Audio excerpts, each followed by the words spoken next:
morning, namaskar, adab, and today my topic is long term versus short term. Whenever you see sales and get lured by the results, whenever you say results are very, very important, then you are thinking about only short term. आप सोचिए इस बारे में कि हम कितने सारे interviews लेते हैं और जब हम पूछते हैं लोगों से कि अपना आप अचीवमेंट बताइए, तो what kind of answer do I get very often, which really surprises me. Sir, I am 102% to my target. Last year मेरे को 110% का टारगेट था या मेरी इतनी ग्रोथ थी. This is what people talk. Somehow ऐसा लगता है कि जो एटमॉस्फेयर है पूरा इंडस्ट्री के अंदर एज होल है कि people are being taught only to think from the perspective of results. उनका दिमाग किसी भी हाल के अंदर हमेशा शॉर्ट टर्म के ऊपर रहता है. उनका दिमाग इसका मतलब क्या है, किसके ऊपर रहता है? कंपनी की तरफ रहता है, कंपनी के अचीवमेंट्स की तरफ रहता है. क्यों ऐसा बोल रहा हूँ मैं?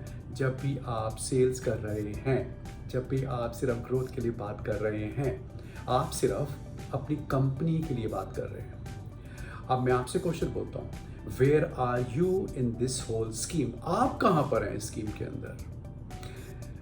यही एक बहुत बड़ी समस्या है that somehow people are just trapped in that kind of a vicious cycle where they think only from the point of results.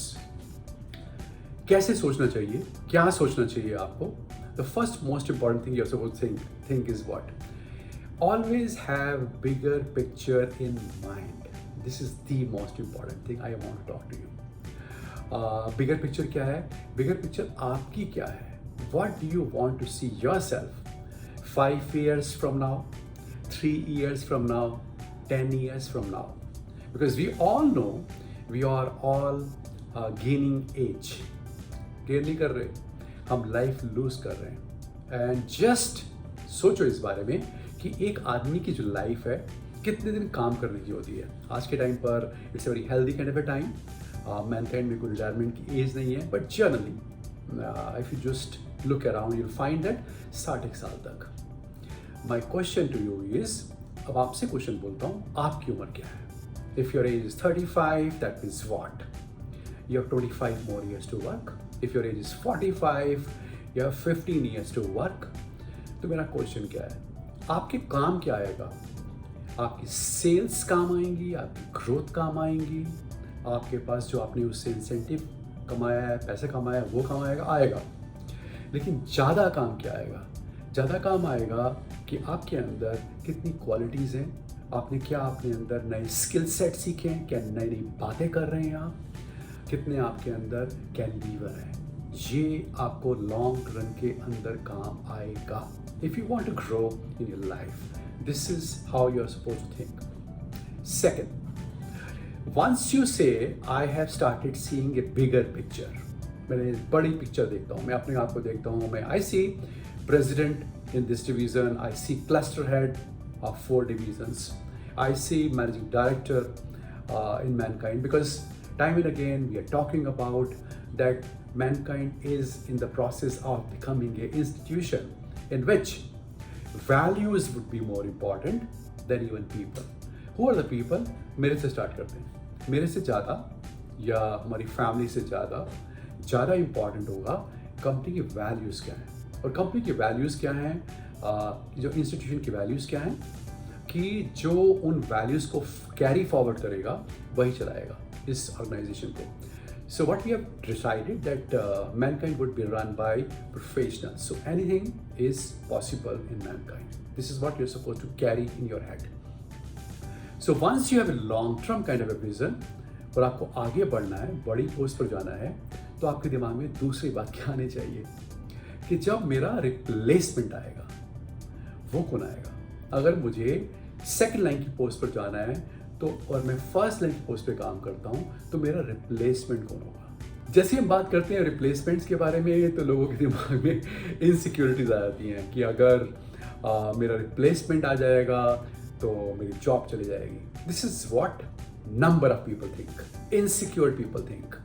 Those people think, those who don't really add value in their personality, जो आगे नहीं बढ़ते अंदर से, जिसमें substance नहीं आता. But anybody who is full of qualities, जिसके पीछे बाकी कंपनीज भी भागती हैं कि नहीं आप मेरी कंपनी में आइए, वो ऐसा नहीं सोचेगा. वो क्या करेगा? He will develop his juniors. That's the second step. बड़ी पिक्चर देखो, पहला. उसके बाद अगर आप बड़ी पिक्चर में आपको बड़ा देखते हो तो आपको अपने नीचे लोगों को उठाना पड़ेगा. और कैसे उठाओगे? First of all you will search right people, those who have leadership qualities. कौन सी क्वालिटीज भाई? जो हमेशा बोलते रहते हैं, अनबायस्ड हैं, सीखने की तमन्ना है और हारने से डरते नहीं हैं और एटीट्यूड कमाल का है. उनका भी एटीट्यूड एम्बिशियस है, बहुत आगे बढ़ने का है.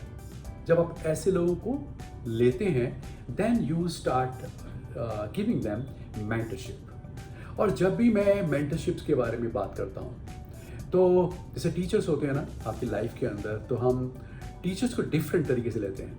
एक टीचर्स वो होते हैं जो हमारे को स्कूल में पढ़ाते हैं, फिर ट्रेनिंग देते हैं, फिर हमारे first line, second line, third lines होते हैं. This is the way we see. But again and again I keep talking about when students are ready, teacher appears. जब आपके अंदर का स्टूडेंट रेडी होता है तभी टीचर सामने आता है. हमारे अराउंड बहुत सारे टीचर्स होते हैं, हमारे को सिचुएशन सिखाती है, सर्कमस्टेंसेस सिखाते हैं, and the biggest teacher basically is failure. इसलिए हमेशा अपने जूनियर्स को और अपने आप को इस बात के लिए इनकरेज करो कि फेल होना बहुत जरूरी होता है. फेल होने से ही आदमी सीखता है. एंड अगेन वी से वन मोर थिंग, इसको डिफाइन करते हैं कि कितना फेल होना चाहिए आदमी को.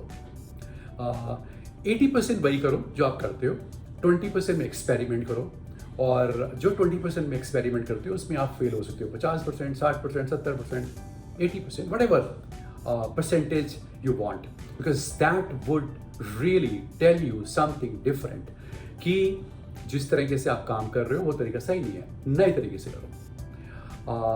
ये एक आपके अंदर क्यूरियोसिटी होनी चाहिए, आपके जूनियर के अंदर और आपके अंदर, कि मुझे सीखना है. यही एक आपको एनवायरनमेंट देना है. लीडरशिप के अंदर जब आपकी टीम बड़ी होती है तो सबसे ज़्यादा काम क्या करता है? एनवायरनमेंट. आप जिसको भी मिलते हो वो एनवायरनमेंट देते हो. वो एनवायरनमेंट में दो चीज़ें होती हैं, बड़ा अनबायस्ड होता है, बड़ा पॉजिटिव होता है, बड़ा पैशनेट होता है, सिखाने वाला होता है, इंस्पायर करने वाला होता है, और गलती करने पर रियलाइज करवाने वाला होता है, इंसल्ट करवाने वाला नहीं होता. This is important. So those people, those who want to rise, they develop juniors under them and keep a close eye on them, but delegate भी करते हैं उनको जॉब. किसी को आप 6 महीना सिखाते हो, उसको मॉनिटर करते हो, सारे काम सिखाते हो, and slowly and gradually you give him powers. और जैसे जैसे वो पावर का सही यूज़ करता है आप उसको और पावर देते हो. This is next step of growing. और गलती करने वालों को सजा नहीं देते, गलती करने वालों को एनकरेज करते हो, कोई बात नहीं, नए तरीके से करो. But again I give lot of examples of iPhone. आप आईफोन 10 को देखो और आईफोन 14 को देखो, आपस में शक्ल नहीं मिलती, अलग दिखते हैं. But every time a new iPhone comes, they only change 15-20%. उसके फीचर चेंज करते हैं. जो भी नया मॉडल आता है किसी भी चीज़ का, उसमें कितने परसेंट फीचर्स चेंज होते हैं, चाहे वो टीवी का है, चाहे वो मोटर बाइक का है, चाहे वो कार का है. ज़्यादातर केस में 10-15%. लेकिन 4-5 साल के बाद दोनों चीज़ें अलग होती हैं. ऐसे ही हम सब हैं, and this is one reason I talk about this a lot. One more thing I tell you, never have one teacher in your life, because क्या पता वो पुराना हो जाए, उसके methods पुराने हो जाएं, और एक ही skill set का बंदा हो, because you basically want to become successful. If you want to become successful, you'll have to keep many teachers around you. कुछ टीचर्स ऐसे होंगे जिनको आप एडमिट करते हैं, उनको कहते हैं कि आपसे मैं सीखता हूँ. कुछ ऐसे हैं जिनको आप बोलते नहीं, out of shyness, may be is your colleague, may be is your competitor, आप उसको मानोगे नहीं उसके सामने, लेकिन कहीं ना कहीं पीछे से उसके बारे में ऐसा सोचते हो कि वो उससे मैं सीखता हूँ. So when you have many teachers around you, तो आपके पास एक मल्टी फैसेट पर्सनैलिटी बनती है और आप ज़्यादा अच्छा आगे बढ़ते हो. So my advice is never keep just one teacher, keep having lot of teachers, because किसी से हम टेक्नोलॉजी सीखते हैं, किसी से आप इंटरपर्सनल रिलेशनशिप सीखते हैं, किसी से नॉलेज सीखते हैं, किसी से फाइनेंस सीखते हैं. Different people teaches you lot. And once you attain some kind of substance, qualities आपके अंदर आती हैं, then you develop number of followers. Because अगर आप लीडर्स की बात करते हैं तो इसका मतलब क्या होता है, leaders without followers are not leaders. और जब हम बोलते हैं कि फॉलोअर्स, तो फॉलोअर्स का मतलब क्या होता है, जब आपकी पीठ होती है तो आपको फॉलो कर रहे हैं. इसका मतलब जब आप प्रेजेंट फिजिकली नहीं हैं, तब जो आपकी बातों को फॉलो करता है उसको हम ट्रू फॉलोअर्स कहते हैं. And intention of every leader is to benefit his followers a lot. लेकिन उसमें भी गलतियां होती हैं.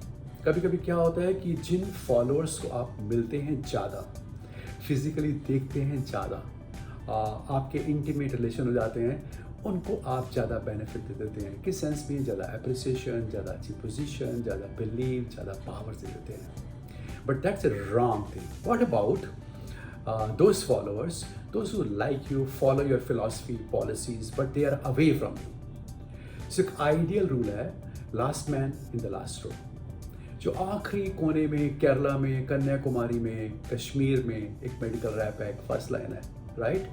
अगर वो भी आपकी पॉलिसी को मानता है, उतना ही मानता है जो दिल्ली का बंदा या मुंबई का बंदा मानता है या लखनऊ का बंदा मानता है, तो आपको सबको बराबर मानना पड़ेगा.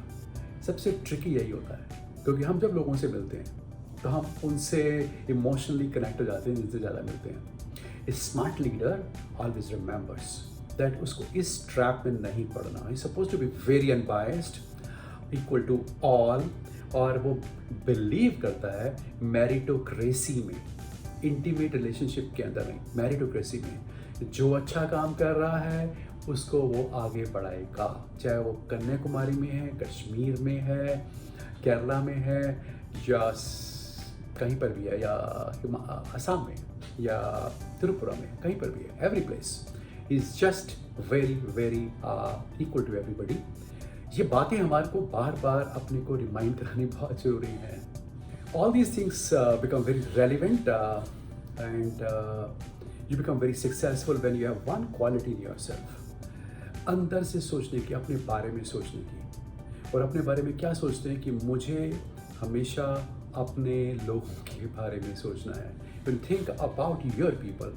And time and again I say that don't let a worker, don't let a junior, don't let a medical rep die in your heart. उस मेडिकल रैप को कभी मत मरने दो. जैसे बोलते हैं ना कि never let a child die in you, never become over mature. आपको सब कुछ पता है, ऐसा नहीं होता. Once you think every time from the point of view of your medical rep, you rise. अपना जूनियर का पॉइंट सोचोगे, सुनोगे, हर काम नहीं करोगे, बट सुनोगे तो सही, कुछ ना कुछ बातें सीखोगे, and then you will rise. After a while when you start working like this, you become successful. लेकिन साथ में जब आप जूनियर का पॉइंट सोचते हो, then do you think about his career path as well, कि ये फर्स्ट लाइन बना है, अब उसके बारे में ही सोच रहा हूँ मैं, इसमें ये वाली क्वालिटीज़ हैं, इस वाले एरिया में और अच्छा काम करेगा. Can I give him 5 to 15 people? Second line बना सकता हूँ कि नहीं बना सकता हूँ? एंड सेकेंड लाइन ऑनवर्ड्स एक डिफरेंट स्किल सेट चाहिए होता है. Are you exposing him to that kind of skill set? वो सब तब कर पाओगे जब आप भी उस तरफ सोचते हो. When you think like that, you develop a fantastic team which follows you in your absence, do everything. They believe in you because you are taking them in the right path. And never forget, एक time के बाद ऐसा होता है हमारी life के अंदर, हमारा जो सरनेम है ना, वो हमारी ऑर्गेनाइजेशन का नाम बन जाता है. If I say my name is Rajiv Juneja, But Rajiv Juneja has no relevance without Rajiv Mankind. अगर राजीव जुनेजा तो 100 हो सकते हैं, 1000 लाख हो सकते हैं, but Rajiv from Mankind is separate. So next point I want to tell everybody, अगर आपके जूनियर्स या कोई भी आदमी, if you don't admire your organization, if you don't respect your organization, if you don't love your organization, then you are not in the right company. Then you must leave the organization. और अगर आप काम कर रहे हैं और आप admire नहीं करते, वो भी गलत है. वो भी गलत है कि आपके सीनियर्स ने आपको रहने दिया. अगर आप उसी कंपनी में काम करते हैं, उसी इंस्टीट्यूशन में काम करते हैं जिसको आप एडमायर करते हैं, उसी में आप ग्रो कर सकते हैं. This is my suggestion. So what I've talked about, number one, don't see short term, always see long term. Long term क्या है? आप हैं long term. आपका कैरियर पाथ है. आपकी कितनी उम्र है, कितने साल बचे हैं रिटायरमेंट में, आपके अंदर कितने स्किल सेट आने चाहिए. आप उसके लिए टीचर्स ढूंढिए अराउंड अपने, लेकिन उससे पहले स्टूडेंट जो आपके अंदर है उसको जगाइए. उसके बाद आप अगर आगे बढ़ेंगे तो आपकी जगह कौन लेगा? कोई अचानक बाहर से तो नहीं आएगा. आपका जूनियर, उसको डेवलप कीजिए. अगर आपकी टीम में आस पास कोई लोग नहीं मिलते, किसी दूसरे डिवीज़न से ढूंढिए. वहाँ पर भी नहीं मिलती तो बाहर से ढूंढिए, तब होगा. उसके बाद उनका कैरियर पाथ बनाइए, अच्छा सा एटमॉस्फेयर क्रिएट कीजिए, and make sure you see one thing that people admire their company. You create that kind of atmosphere. अगर टॉक्सिक एटमॉस्फेयर होगा तो कोई भी एडमायर नहीं करेगा. This is the way one can become successful in long run. Somebody asked me कि अगर आप मैनकाइंड को डिफाइन करें कि क्या है Mankind. So time and again I keep defining Mankind और लीडरशिप मैनकाइंड के अंदर कि आप एक खाली ग्लास लीजिए और उसमें पानी भरिए. थोड़े टाइम के बाद उसमें पानी भर जाएगा, पानी डालते रहें, उसके बाद ओवरफ्लो करेगा. जो ओवरफ्लो के बाद आ रहा है उस पर आपका अधिकार है.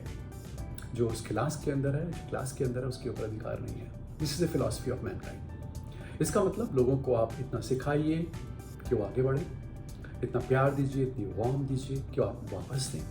उसके ऊपर है, चाहे वहाँ पर डॉक्टर्स हैं, चाहे वहाँ केमिस्ट हैं, चाहे आप हैं, चाहे मैनेजर्स हैं, एवरी प्लेस.